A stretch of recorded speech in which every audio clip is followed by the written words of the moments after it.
Olá, professora! Olá, professor! Neste vídeo falo sobre princípios do direito educacional. Lembrando que já fiz um vídeo introdutório sobre o direito educacional e também uma série inteira sobre cada artigo que compõe a educação na Constituição de 88. Confira esses conteúdos para que as suas pesquisas sejam ainda mais efetivas. Então vamos aos estudos. Os princípios do direito educacional fundamentam a ordem jurídica e devem ser aplicados conforme rege o artigo 4º da Lei de Introdução do Código Civil, no Decreto-Lei nº 4.657, de 1942. Quando a lei for omissa, o juiz decidirá de acordo com a analogia, os costumes e os princípios gerais do direito.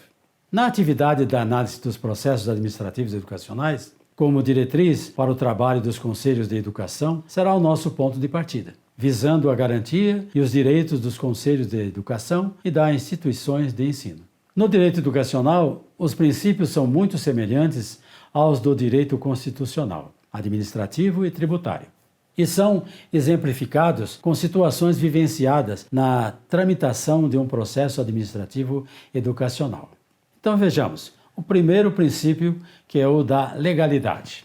Esse princípio encontra fundamento no artigo 5º, inciso 2º da Constituição Federal, ao asseverar que ninguém será obrigado a fazer ou deixar de fazer alguma coisa, senão em virtude da lei.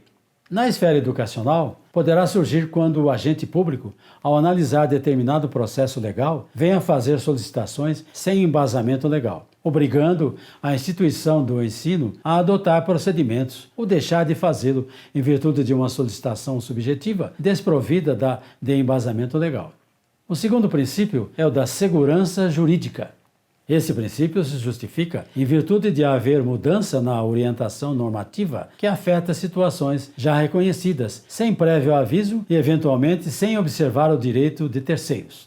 Sabemos que o ato normativo passa a vigorar após sua publicação e não pode afetar situações pretéritas.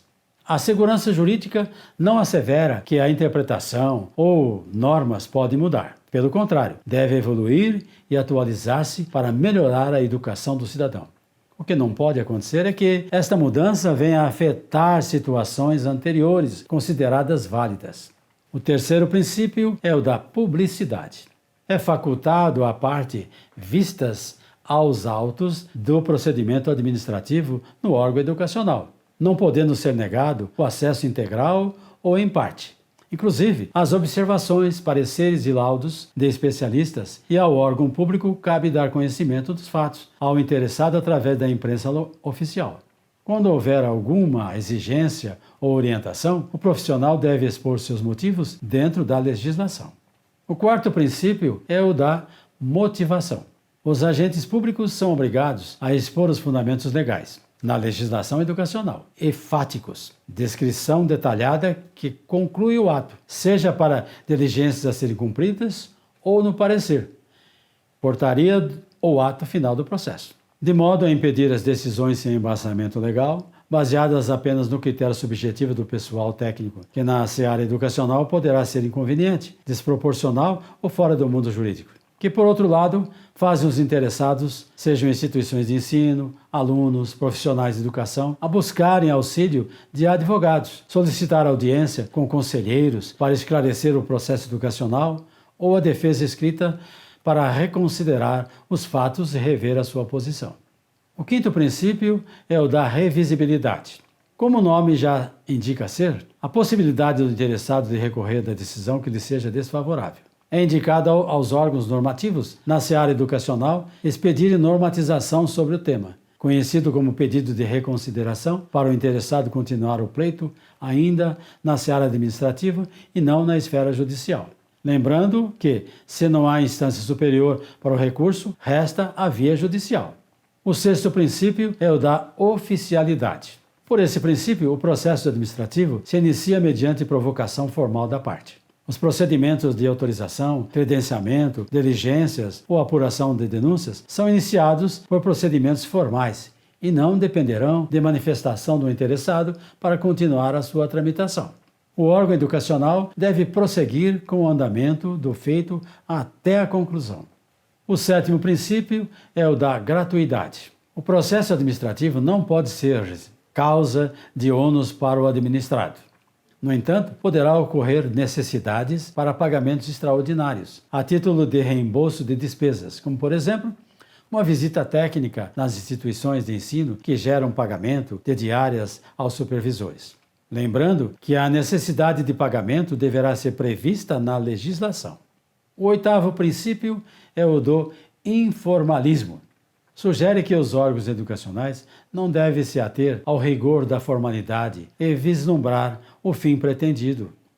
A exemplo, uma instituição prepara processos sobre o título de credenciamento, mas, no caso concreto, trata-se de uma autorização de curso.